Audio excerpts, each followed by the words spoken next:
Hey everyone, welcome back to Crime Weekly News. I'm Derek Lavasser. And I'm Stephanie Harlow. And Stephanie, you actually brought this article up to me, so why don't you dive right into it, because you know more of it than I do. So apparently they believe that there's a suspected serial killer in Indiana named Herb Baumeister. And authorities believe that Baumeister, who they claim was living a double life, so in one of his lives, he was an upstanding family man. He lived on a $1 million property in Indiana. And then on the other end, when his family was out of town or not around, he would go to gay bars and pick up men. And then the authorities are saying that they believe he brought them back to his Westfield, Indiana home, which is called Fox Hollow Farm, and murdered them and then buried their remains on his 18-acre property. Now, the police believe that he could be responsible for 25 or more murders. They've only officially linked him to 12. So the remains of Baumeister's victims were discovered in 1996. He never faced any charges in connection with the slayings, nor admitted to any of them. And at the time that the murders took place, he was married with 3 children. Now, in late 2022, the Hamilton County coroner, Jeff Jellison, he brought renewed interest to the case when he asked family members of men who were going missing in the Indianapolis area in the 80s and 90s to submit DNA samples to the coroner's office to determine if they could be possible victims of Herb Baumeister. Now, on May 22nd, the Hamilton County Coroner's Office in Indiana announced that another victim's been identified, Jeffrey Jones. He was reported missing in August of 1993. His remains were identified by using this genetic genealogy investigation, which we have some experience with because that's what they've been doing with Criminal Coffee. When we do these cases, we got to go to the lab. You've met my 2 genealogists, Jeremy and Ryan. Shout out Jeremy and Ryan. Both certified genealogists, and we may have some news for you guys very soon.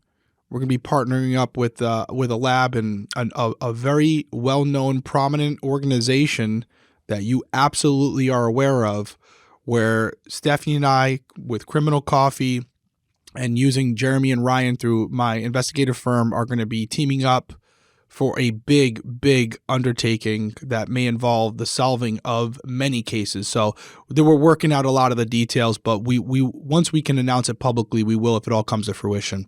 It's very cool how they're solving these right now, because remember, these remains were found in 1996, and it wasn't just remains, right? Because there was more than 10,000 bone fragments on this guy's extensive property.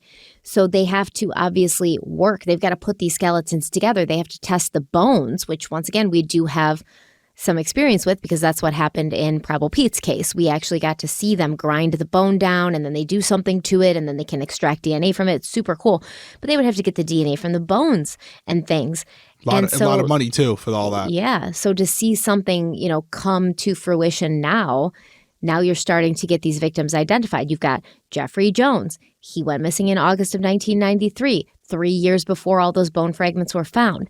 And then earlier this year, the coroner's office also announced the identification of another man, Manuel Resendez, whose remains were found in 1996. Additionally, another man, Alan Livingston, was identified as being one of Baumeister's victims through that same process. Now, according to the coroner's office, investigators have 4 additional DNA profiles that have not yet been identified, bringing the total number of victims to 12. Jeff Jellison said in a statement, quote, "Because many of the remains were found burnt and crushed, this investigation is extremely challenging. However, the team of law enforcement and forensic specialists working the case remain committed," end quote. So it looks like Herb, good old Herb over here, didn't just bury these people. He burned their bodies, crushed their bodies, most likely to do this very thing, which is to help prevent them from being identified. But 10,000 bone fragments of humans on this person's property, and they're only getting 12 DNA profiles at this point. This is going to be a long time, a long investigation, a long process of identifying all the victims. But I think it was a great idea for the coroner's office to go back and check with people and say, hey, did you have a son or a husband or a brother or a cousin who went missing in this time period in this area? Now, that's not going to account for, maybe people being there on vacation that he victimized, but hopefully or, maybe people who are unhoused and didn't have families to report them missing. But hopefully this will help at least supply the investigators with names and DNA profiles that they can then check against these bone fragments in Herb Baumeister's property. Yeah, it's going to be an uphill battle. I can name 10, 20 issues that we're going to have going with this one because first off, the fragments are very small. I know with Preble Penny, they were able to take an entire femur and drill into it and get everything they needed. But you also have outside factors that play a major impact on the effectiveness of this process, whether it's the weather, where the bones were located and how much they were exposed to the elements, bacteria, the mixtures of DNA amongst all the other bones. They have to put that into sequencing and try to separate those DNA profiles, which can be very difficult to do. You even see issues of that when you have a mixture of DNA between the victim and the offender. There's multiple people that touched it. So that was another cool thing we saw, how they separate those two things. Yeah, it's not an easy process. And again, it's very expensive. And you don't know what other methodology was taken. Those bone fragments, are they all human remains? Or did he mix them in with animal bone fragments and other fragments to throw off anyone if they happen to find it? Because now you may be testing something that belongs to a dog. And when we think about fragments, you got to use your imagination about how small are these fragments, because one single body could be hundreds of fragments depending on how small it was crushed up into. So you could be looking at maybe 5, 10 people, or you could be looking at 15, 20, 30 people. You really don't know, but it is going to come down to the collection of those bones, the ability to separate them, process them, extract DNA from them, and then you're going to need a plethora of IgG experts, investigative genetic genealogists, to come in there and really start to upload this DNA and hopefully find familial DNA within the databases to try to make a match. But it's not a guarantee, and it will also be affected by the nationality of the victims as well. Databases are hard with indigenous individuals. It can be harder to make an identification because there is less familial DNA in the databases as of right now. So it could be hard, even if you have a successful extraction where you're able to create a profile. Will there be a DNA profile already in the database that will match them? Mm-hmm. That's another issue. It's and so much time to have passed too. That if people did go missing, and if people did go missing, kind of like Preble P, like he never got reported missing because he was kind of just like always on the go and never really had a place that he settled. So his family was just like, well, whatever. It does drive home how I do think some of us get desensitized when we hear about a case that's been solved through DNA because it's becoming more prevalent, but it is really a difficult thing to do. And there's a lot of different pieces that have to go right. So with this, I'd rather have these fragments than not have them because it's an opportunity to maybe solve 10, 20, 30, 40, who knows, cases in Indiana, maybe the surrounding area. So it's promising, and I can't wait to see where they go with this one. Yeah, absolutely. But before we go, I do want to talk a little bit more about Herb Baumeister because he was an interesting figure. He was born in Indianapolis in 1947. He married his wife Juliana in 1971. They had 3 children. And in the late 1980s, he actually founded the successful Save-A-Lot thrift stores and operated 2 locations in the Indianapolis area. Now, his wife Juliana filed for divorce in January of 1996. This is just months after police questioned her about her husband's possible link to the disappearances of several young men, which means she probably suspected something was going on with this dude.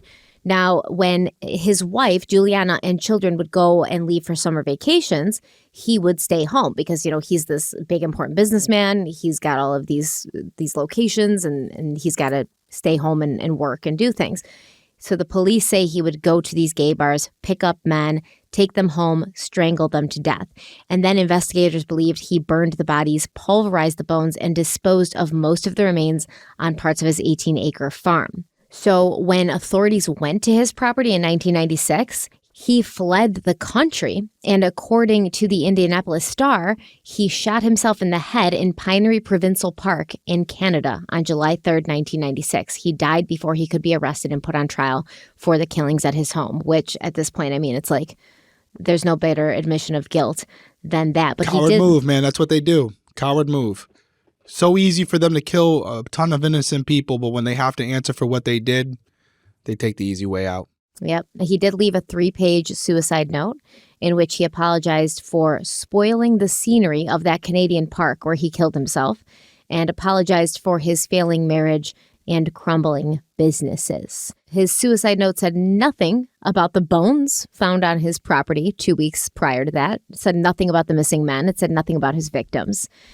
It is interesting, though, that when police questioned his wife, Juliana, she told investigators that in December of 1994, one of their kids had found a human skull on the farm, and her husband told Juliana that the skull had been a medical specimen which had belonged to his late father, who was an anesthesiologist. So far, the victims that have been identified is Johnny Bayer, 20, of Indianapolis, missing on May 28th, 1993. Alan Wayne Broussard, 28, of Indianapolis, went missing on June 6th, 1994. Roger Allen Goodlett, 33, of Indianapolis, missing on July 22nd, 1994. Richard Hamilton, he was 20, of Indianapolis, missing on July 31st, 1993. Stephen Hale, 26, of Indianapolis, went missing on April 1st, 1994. Jeff Allen Jones, 31, of Indianapolis, missing on July 6, 1993. Michael Kieran, 46, of Indianapolis, missing on March 31st, 1995. And Manuel Resendez, 31, of Lafayette, missing on August 6th, 1993. Very, very sad. Yeah, and that's great information from a detective's perspective, because we talked about the complexities of doing it through the DNA process and trying to identify these individuals through the investigative genetic genealogy that results that you're going to have. But you can also do it where you go back and look at the circumstances surrounding the disappearances of all these male individuals that you just named, right?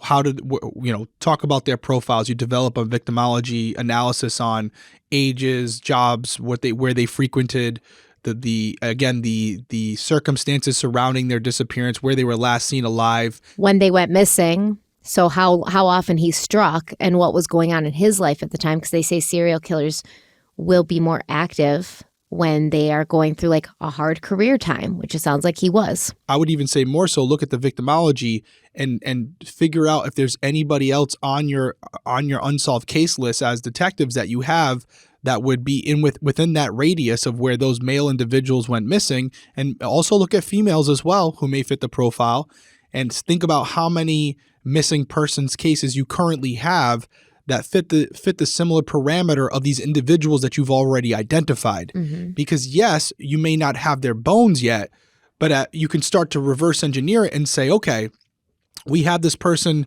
John Smith, similar MO, similar profile, similar age range, around the time when all this was occurring. Are there any connections to Herb?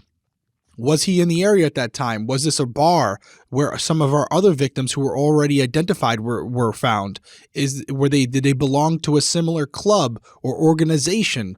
There's other ways to solve the case. You may not have that definitive evidence like a DNA result, but with a high degree of certainty, you may be able to say, okay, listen, to the loved ones of so-and-so, we're not 100% sure yet, but it's our belief based on what we've gathered from the other individuals we've already identified that your loved one might have been a part of this as well in some way, shape, or form, where they unfortunately might have encountered Herb at some point or another. We still don't know yet for sure, but it does all line up. So this may result in the solving of a lot of cases, which would give answers to many desperate families that are seeking results from what happened to their loved ones. And on that same vein, before we wrap up, in April of 1998, investigators actually announced that they believe Herb Baumeister was responsible for the deaths of 9 more men and teenage boys whose bodies were left in ditches and remote areas across central Indiana and western Ohio between 1980 and 1990.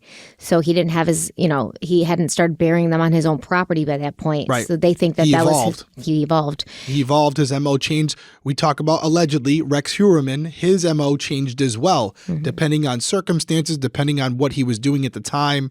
He did kind of change up his methodology as far as how he carried out these crimes.